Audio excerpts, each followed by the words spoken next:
On Wednesday, Mexico's President Claudia Sheinbaum saying her administration will look into the conditions under which the YouTuber was granted access and what sanctions might apply if any permit. Like Feastables? No. There's hope. Kidding. Wait. You don't like any flavor? Well, I only tried 2. Messy. It's messy. No. Jimmy, this is a no. Just no. It's messy. Once upon a time, MrBeast's Feastables were flying off shelves like golden tickets. Kids were begging for them. Influencers were unboxing them in droves, and every Walmart display felt like a scavenger hunt. But fast forward to now, and things aren't looking so sweet anymore. We're talking lawsuits, political backlash, trademark battles, and even a presidential investigation. And that's just the tip of the chocolate bar. It all started with a bold claim. MrBeast confidently stated that Feastables were healthier than Hershey's, a brand notorious for sugar overload and artificial everything. It sounded like a better-for-you option, maybe even revolutionary. First started chocolate, it was hilarious how bad I fucked up. Our original bars were like very thin, with just one solid sheet of chocolate. But in reality, Feastables were just slightly shinier candy bars in a cooler wrapper. Hype over substance. Behind the flashy packaging and MrBeast's signature marketing genius, there was a growing storm of complications. What started as a viral product has become a textbook case of growing too fast, and now the entire brand is wobbling. Let's rewind to early 2022. MrBeast, the king of YouTube giveaways and viral challenges. I just launched Feastables in Australia, as you can tell by the Sydney Opera House. And to celebrate, we're going to be giving random people that buy Feastables this Lamborghini and 9 other cars. That's a lot of cars! Right, Laserbeam? I'm just here because I'm Australian. No joke, all you have to do, Just go to your local Woolworths or any of these retailers in Australia and buy a Feastables bar. So how do I win a Lamborghini? Just scan the QR code on the back of the bar after you buy it, submit your receipt, and 1 bar purchased is 1 entry. It was genius.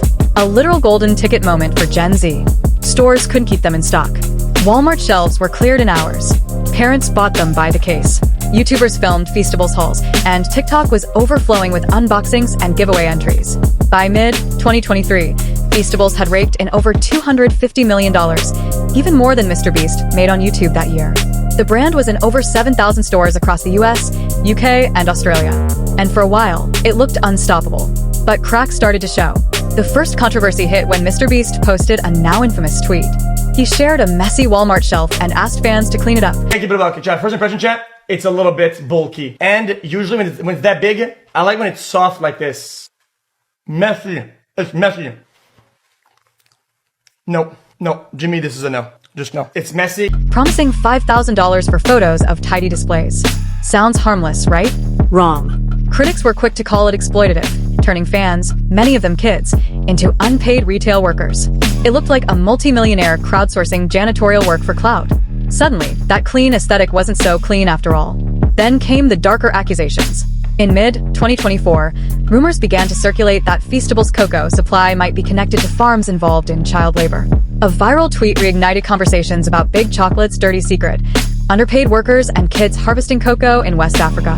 Now, to be clear, there's no hard evidence that Feastables knew about or supported this. there are over 1.5 million kids in child labor, so you can eat cheap chocolate. You see, Big Chocolate pays their farmers so little that they make less than $1 a day on average. And as a result, 45% of children in cocoa communities work in illegal child labor. And I want to tell you 3 things that Feastables is doing to get these kids out of child labor. The same criticism. The company claims its cocoa is certified by Fair Trade and Rainforest Alliance.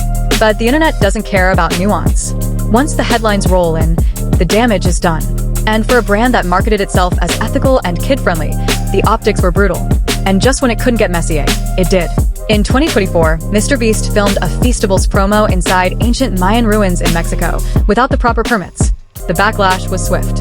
Mexico's president, Claudia Sheinbaum, publicly stated that her administration would be investigating how the YouTuber was granted access and what penalties may apply.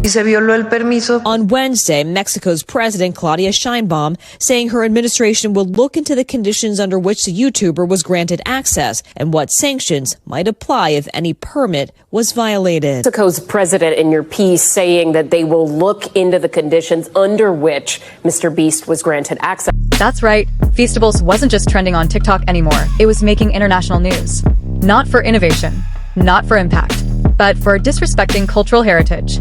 And behind the scenes, things weren't going much better. Production costs began to climb. Import tariffs made ingredients more expensive. MrBeast publicly complained that making the bars in America was too costly, a tough look for a brand marketed as for the people. Then came the lawsuits. One of the most bizarre was the infamous D's Nuts case. Feastables released a peanut butter bar with a meme-based name, D's Nuts, but it turned out another company had already trademarked that phrase. The lawsuit that followed led to MrBeast actually losing the rights to the name. Even worse, Walmart allegedly changed its internal search keywords to redirect people looking for the original brand to MrBeast's version. That turned the whole thing into a trademark nightmare. Fans laughed, sure, but lawyers didn't. And let's talk about the product itself. Feastables started with a promise of simple ingredients and better taste, but reviews have been underwhelming.